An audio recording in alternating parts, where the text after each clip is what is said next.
बिस्मिल्लाहिर्रहमानिर्रहीम, अस्सलाम वालेकुम, वेलकम टू अल्हान डायनामिक वर्ल्ड। तो बेटा जी, हमने last time chapter number 10 start किया था।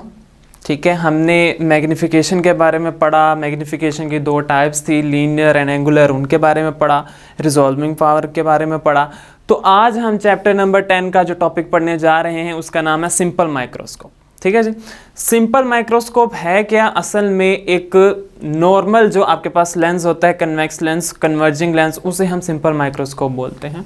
ठीक है जी, किस पे मुश्तमिल होता है? कन्वर्जिंग लेंस, या आप उसे कन्वेक्स लेंस बोलते हैं, एक ही बात है। कन्वेक्स लेंस क्या करता है? लाइट को कन्वर्ज कर देता है। ठीक है, इसलिए हम उसे कन्वर्जिंग लेंस बोलते हैं। यहाँ पे क्या किया जाता है कि आपने जो ऑब्जेक्ट है उसको कहाँ पे प्लेस करना है? वो करना है within the F of lens. F मतलब focal length. Focal length of the lens, जो लेंस की फोकल लेंथ है उसके अंदर अंदर ही होना चाहिए। जैसे मैं आपको इस डायग्राम में बता देता हूं कि ये मेरे पास क्या है? कन्वर्जिंग या कन्वेक्स लेंस मौजूद है। ठीक है, ये इसका क्या है? Focus point. फोकस पॉइंट दोनों साइड होता है। ये इधर वाला फोकस पॉइंट है, ये इधर वाला फोकस है, जिसे प्रिंसिपल फोकस बोलते हैं। ठीक है जी, यहाँ पे ये जो आपको एरो दिख रहा है ये क्या है? ऑब्जेक्ट। ये क्या है बेटा जी? ये जो आपको एरो दिख रहा है यहाँ पे, दिस इज द ऑब्जेक्ट। ये ऑब्जेक्ट है। ठीक है, इस ऑब्जेक्ट को आपने कहां प्लेस किया हुआ है? फोकल लेंथ के अंदर। ठीक है जी, फोकल लेंथ के अंदर अंदर ही आपने इसको प्लेस किया हुआ है। ठीक है जी, अब आप इमेज पे आ जाओ। इमेज जो बनेगा वो कैसा बनेगा? सबसे पहली चीज वो बनेगा वर्चुअल। वर्चुअल का मतलब कैसे आपको समझ आएगी कि देखें, लेंस के लेफ्ट साइड पे क्या मौजूद है? ऑब्जेक्ट मौजूद है, और लेंस के लेफ्ट साइड पे ही क्या बन रहा है? इमेज। ये क्या है? ये इमेज है। ठीक है जी, लेफ्ट साइड पे ही आपके पास ऑब्जेक्ट है, लेफ्ट साइड पे ही क्या बन रहा है? इमेज बन रहा है। अगर दोनों सेम जगह पे, सेम साइड पे बन रहे हो तो यानी अगर ऑब्जेक्ट जिस साइड पे, उसी साइड पे इमेज बन रहा हो तो वो होता है वर्चुअल। अगर इसके ऑपोजिट बन रहा हो तो वो क्या होता है? रियल। ठीक है, लास्ट टाइम जो कल हमने डायग्राम पढ़ी थी वहां पे रियल बन रहा था। अभी कौन सा बन रहा है? ये वर्चुअल बन रहा है। ठीक है जी, तो ये देखें, ये दो पॉइंट्स क्लियर कर लें कि फोकस पॉइंट के यानी प्रिंसिपल फोकस के या फोकल लेंथ के कहां पे है? वो अंदर ही मौजूद होता है, बाहर नहीं होता। ठीक है जी, और इसके थ्रू आपको जो इमेज दिखता है वो वर्चुअल होता है। और मैग्नीफाइड, मैग्नीफाइड कैसे है कि यहाँ पे देखें ऑब्जेक्ट की लेंथ देखें, यहाँ पे इमेज की लेंथ देखें। एंड इरेक्ट, इरेक्ट का मतलब होता है जैसी जिस डायरेक्शन में आपके पास ऑब्जेक्ट है उसी डायरेक्शन में इमेज। ठीक है जी, अगर वो ऑपोजिट होता हम उसे इन्वर्टेड बोलते। और कहां बनेगा? At D. What is D? जिसे हम बोलते हैं नियर पॉइंट, जो हमने कल पढ़ा था, least distance of distinct vision, जहां पे आपको चीज क्लियर दिखेगी। और वो कितना होता है? 25। ठीक है, क्यू क्या होता है? कल भी बताया था। ये क्या था आपके पास? इमेज डिस्टेंस होता है, और वो कितना है? 25। यानी ये कहां बनता है? क्यू किसके इक्वल है? डी के। यानी इमेज कहां बनता है? डी पे। ठीक है जी, अब ये आपको क्लियर हो गया। ऑब्जेक्ट है, इमेज बन रहा है, वर्चुअल है, मैग्नीफाइड है, इरेक्ट है। ठीक है जी, कहां पे रखना है? फोकस पॉइंट के अंदर रखना है, प्रिंसिपल फोकल लेंथ के दरमियान ही रखना है, दूर नहीं रखना, ना तो इस साइड पे ले आना। ठीक है जी, एक ही जगह रखना है जो इसकी पोजीशन है। अब यहाँ पे इसको कहीं पे भी प्लेस कर सकते हो, आपकी मर्जी है, लेकिन होना कहाँ पे चाहिए? फोकस पॉइंट के अंदर अंदर, फोकल लेंथ के अंदर अंदर। ठीक है जी, अब जो है ना हम किसके बारे में पढ़ने जा रहे हैं? मैग्नीफिकेशन के बारे में। तो हमने मैग्नीफिकेशन के कुछ फार्मूलाज पढ़े थे, उनमें से एक फार्मूला लिखा हुआ है ये, वो क्या है? Beta divided by alpha. Beta भी क्या है? एंगल है, अल्फा भी क्या है? एंगल है, दोनों के एंगल्स, इन दोनों की जो रेशियो है उसे हम क्या बोलते हैं? मैग्नीफिकेशन। लेकिन यहाँ पे एक इंपॉर्टेंट बात लिखी हुई है कि बीटा को मैंने टेन बीटा से बाद में शो कर दिया है और अल्फा को मैंने टेन अल्फा से। असल में होता क्या है कि बेटा जी, जो अल्फा है आप उसको टेन अल्फा के इक्वल कंसीडर कर सकते हैं, जो बीटा है आप उसको टेन बीटा के इक्वल कंसीडर कर सकते हैं। कब ऐसा कर सकते हैं? जब आपके पास एंगल बहुत थोड़ा हो। अगर आप अभी मेरी बात सुन रहे हैं तो साथ साथ कैलकुलेटर पे चेक करें कि आप एंगल बहुत थोड़ा पुट करें। बहुत थोड़ा का मतलब क्या है? 0.05 पुट कर लें। ठीक है जी, 0.05 ये अल्फा की वैल्यू होगी। अब इसी वैल्यू का आप क्या कर लें? टेन ले लें। ठीक है जी, 0.05 और 0.05 का 10 आपने जो है ना ट्रिग्नोमेट्रिक फंक्शन वो ले लेना। दोनों का जो आंसर है वो ऑलमोस्ट सेम आएगा। ठीक है जी, कहने का मतलब है जब आपके पास एंगल बहुत थोड़ा होता है तो अल्फा 10 अल्फा के बराबर होता है, बीटा 10 बीटा के बराबर होता है। ठीक है जी, इसको ज़हन में रखिएगा। इस लिहाज से मैंने यहाँ पे इक्वेशन नंबर 1 बना दी। ठीक है जी, अब आप आ जाए फर्दर। हम देख रहे हैं यहाँ पे क्या है कि यहाँ पे आपकी आई मौजूद है, जहाँ से आपने क्या करना है? देखना है। ठीक है, ये क्या है? ऑब्जेक्ट है जिसको आप देख रहे हो, और ऑब्जेक्ट को आपने कहाँ प्लेस किया हुआ है, at least distance of distinct region, जिसे मैं शॉर्ट वर्ड्स में नियर पॉइंट बोला करूंगा।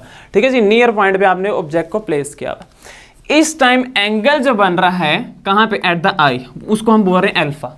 ठीक है जी, ये बेसिकली इस एंगल की बात हो रही है, अल्फा। ठीक है, और मैंने अभी आपको बोला कि यहां से मैं टेन अल्फा निकालने लगा। ठीक है जी, बाद में मैं बताता हूं मैंने क्या बोलना। टेन अल्फा क्या होता है, basically this side divided by this side, perpendicular divided by base.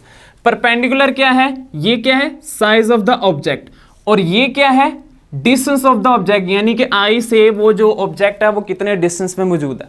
ठीक है, size of the object, distance of the object किसके इक्वल है, टेन अल्फा के।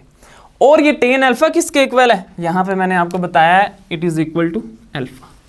ठीक है जी, ये किसके इक्वल है, अल्फा के इक्वल है। साइज ऑफ द ऑब्जेक्ट को हमने किससे शो किया हुआ है, ओ से। डिस्टेंस ऑफ द ऑब्जेक्ट को हमने किससे शो किया हुआ है, डी से, क्योंकि डिस्टेंस को हमने रखा है उसको कहां पे, नियर पॉइंट पे रखा है। अब आप आ जाए सेकंड पे, आप बीटा की बात होने लगी। बीटा में क्या है, ये ऑब्जेक्ट है जिसको आपने, ये पॉइंट जो आपको डॉट दिख रहा है, ये क्या है, फोकस पॉइंट है। इस फोकस पॉइंट के अंदर ये आपने क्या किया है, प्लेस किए, किसको, ऑब्जेक्ट को। तो जब आप इसको देखोगे तो आपके पास एंगल जो है ना वो अल्फा तो नहीं बने लगा, वो क्या बनेगा, वो कोई और एंगल बनेगा जिसको हम बीटा का नाम दे रहे हैं। और ये क्या है आपके पास, हाइट ऑफ द इमेज या साइज ऑफ द इमेज। ठीक है जी, और ये क्या है कि जो आपने इमेज बनाया है या इमेज जो बना है वो कहां पे बनना चाहिए, least distance of distinct region, यानी नियर पॉइंट पे बनना चाहिए। Q is equal to D मैंने इसी वजह से लिखा है। ठीक है, यहाँ पे एंगल अल्फा है, यहाँ पे एंगल बीटा। ये कब है, जब आप उसको नॉर्मलाइज से देख रहे हो, और ये कब, जब आप उसको, ये लेंस है यानी ऑप्टिकल डिवाइस, ऑप्टिकल इंस्ट्रूमेंट से देख रहे हो, तो यहाँ पे बीटा एंगल बनेगा।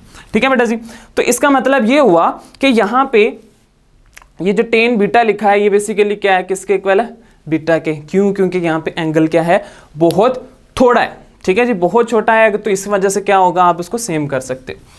This side divided by this side is called size of image. ये क्या होगा, distance of the image, I divided by D. ठीक है, आई डिवाइडेड बाय क्यू आना था, क्यू की जगह मैंने क्या लिख दिया, डी, क्योंकि वो क्या सेम है। ठीक है जी, आपके पास क्या क्या मिल गया, आपको बीटा की वैल्यू भी पता है, आपको अल्फा की वैल्यू भी पता है। तो आप इन दोनों वैल्यूज को, यानी अल्फा और बीटा, इन दोनों वैल्यूज को आप कहां पुट कर दो, इक्वेशन नंबर 1 में। इक्वेशन नंबर 1 फिर कैसे क्या बन जाएगी, m is equal to beta by alpha. ठीक है जी, बीटा की वैल्यू क्या है, i डिवाइडेड बाय डी, जो मैंने यहाँ पे लिख दी। अल्फा की वैल्यू क्या है, o डिवाइडेड बाय डी। ठीक है जी, दोनों वैल्यूज मैंने पुट कर दिए। यहाँ पे डी से क्या हो गया, कैंसिल, बाकी क्या रह गया, i और o रह गया। ठीक है जी, i divided by o। What is i, size of the image. What is o, size of the object. ठीक है जी, it is the ratio of size of image to size of object, जो आपने कल भी पढ़ा था मैग्निफिकेशन के फार्मूलाज में। वहां पे आपने hi बाय ho पढ़ा था, तो एक ही बात। ठीक है जी, और यहाँ पे लिखा हुआ है q डिवाइडेड बाय p। ये q क्या है, ये भी आपने कल फार्मूला पढ़ा था कि मैग्निफिकेशन, लीनियर मैग्निफिकेशन के दो फार्मूलाज हैं, q बाय p और hi बाय ho। तो यहाँ पे hi बाय ho नहीं लिखा हुआ है, i बाय o लिख दिया। और ये क्या है, q बाय p के इक्वल है। What is meant by q, q क्या है, ये देखें, ये आपके पास क्या है, डिस्टेंस ऑफ इमेज। ये जो लीनियर मैग्निफिकेशन है बेटा, ये किसके इक्वल बनेगा, q बाय p के। q क्या होता है, q आपके पास है size of the, distance of the image, और p क्या है, डिस्टेंस ऑफ द ऑब्जेक्ट, यानी इसको आप इमेज डिस्टेंस बोलते हैं, इसको आप ऑब्जेक्ट डिस्टेंस बोलते हैं। तो ये बनेगा q is equal to D. ठीक है जी, ये बनेगा, मतलब कि q is equal to D कहाँ से मैंने लिखा है, वो यहाँ पे लिखा। ठीक है जी, क्योंकि आपके पास जो फाइनल इमेज है वो बन कहाँ रहा है, एट डी मतलब नियर पॉइंट। इस वजह से आपके पास मैग्निफिकेशन का जो फार्मूला बन गया वो बन गया, क्यू की जगह आपने रिप्लेस कर दिया डी, ऊपर डी आ गया, नीचे क्या आ गया, पी। तो ये आपके पास मैग्निफिकेशन का एक फार्मूला बन गया जिसको आपने ज़हन में रखना। आपसे पूछा जाएगा what is the formula of simple microscope's magnification, तो वो क्या होगा, m is equal to D by P. D near point यानी 25 हो गई है, तो फिक्स है। और p क्या है, p आपके पास क्या है, ऑब्जेक्ट डिस्टेंस।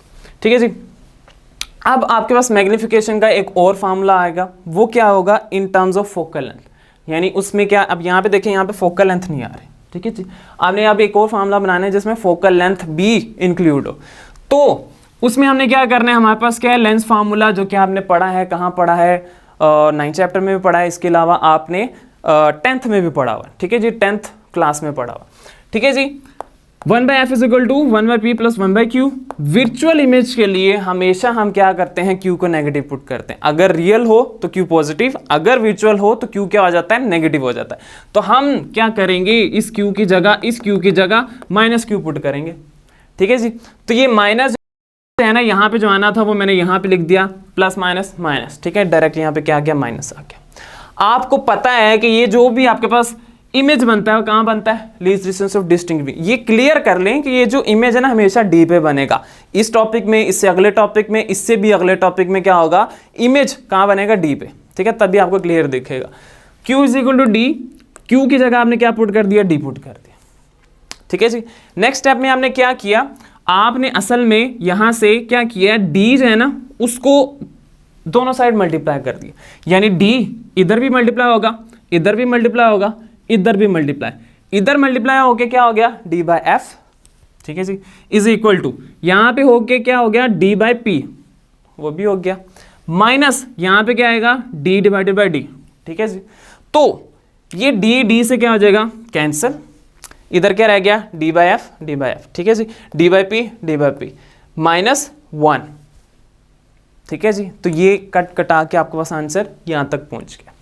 अब आप गौर करें तो ये जो डी बाई पी है, ये जो डी बाई पी है किसके इक्वल है, एम के, मैग्निफिकेशन के।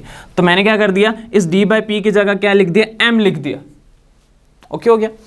और ये जो -1 है, यानी ये जो 1 है यहाँ पे क्या हो रहा है, माइनस, इधर आके क्या हो जाएगा, वो प्लस हो जाएगा, ठीक है। इसलिए क्या बन गया, ये 1 प्लस डी बाई एफ, ये क्या हो गया, मैग्निफिकेशन का फॉर्मूला आ गया in terms of focal length of the lens, कोई भी जो लेंस है जो आपने यूज किया। तो इसका मतलब क्या है कि अगर आप फोकल लेंथ यूज कर रहे हो, फॉर एग्जांपल आपकी बुक में 5 की एग्जांपल दिए है कि फोकल लेंथ 5 है, तो आप उसको भी देखें, इसको भी देखें। मैंने क्या लिखा हुआ है कि फोकल लेंथ अगर आपके पास 10 सेंटीमीटर है तो लेंस आपका जो ऑब्जेक्ट है या इमेज है उसको कितना बड़ा करके दिखा सकता है, वो कैसे पता चलेगा। आप डी की वैल्यू कितनी होती है, 25, वो हमें पता है, ठीक है जी।